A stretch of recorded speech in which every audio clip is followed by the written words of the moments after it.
Bonjour. Que veut réellement le Béninois?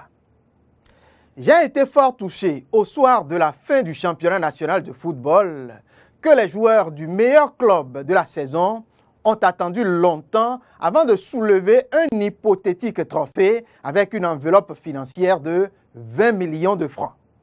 D'ailleurs, sans vouloir réveiller les vieux démons, je me sens un peu blessé par le fait et pour le club vainqueur de l'année dernière qui, je ne suis pas sûr, ait reçu la moindre lettre de félicitations, tout au moins en son temps. Mais quand mes frères béninois veulent tout avoir ici et maintenant, je crois que c'est trop demander aux dirigeants qui chapeautent aujourd'hui le sport roi au Bénin.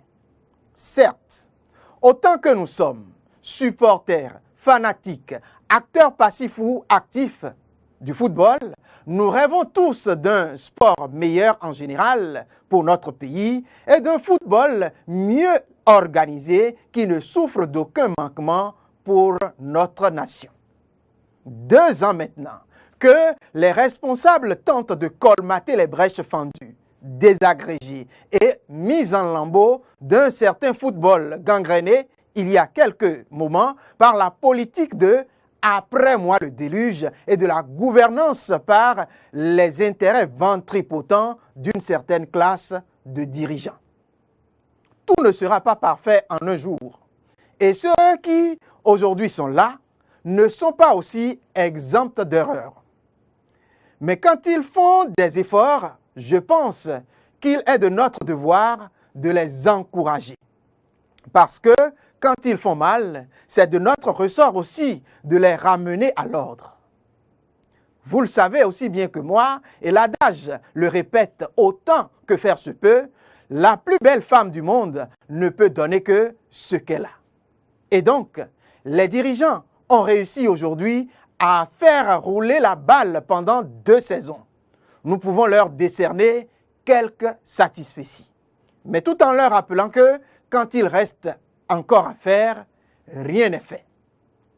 Chers férus du football, ne critiquons donc pas pour critiquer, mais que nos critiques empruntent la voie polie et constructive qui pourra guider notre football national vers la réalisation des ambitions nobles qui mijotent aujourd'hui dans la tête de chacun de nous, de chacun de tous.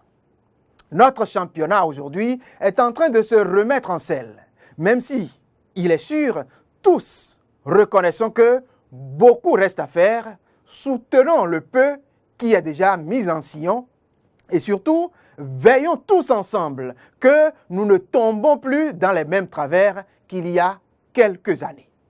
Les conséquences seront à coup sûr bien trop fatales cette fois-ci pour la postérité, pour la jeunesse, pour notre football qui, depuis des années, continue sa quête jamais assouvie de laurier continental. Mais quand j'ai fini de dire tout ce qui précède, chers amis, chers dirigeants, chers férus du football, ma petite mémoire me rappelle qu'on ne félicite pas le Béninois. Et là, vous le savez bien, il finit donc par se gonfler, il finit par se donner des airs d'important.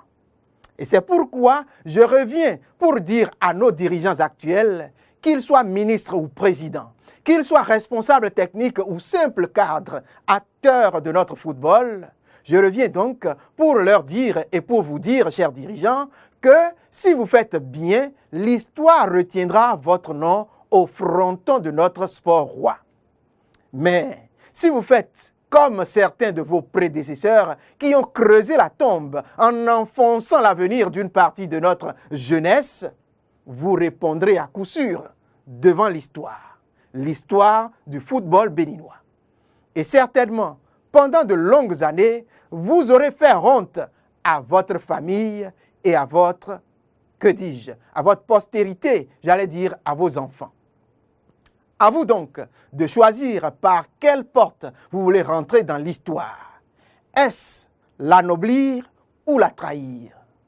Toute la question est là. Et il revient à chacun individuellement d'y répondre. Quant à moi, je vous laisse sur ce mot et je vous dis au revoir.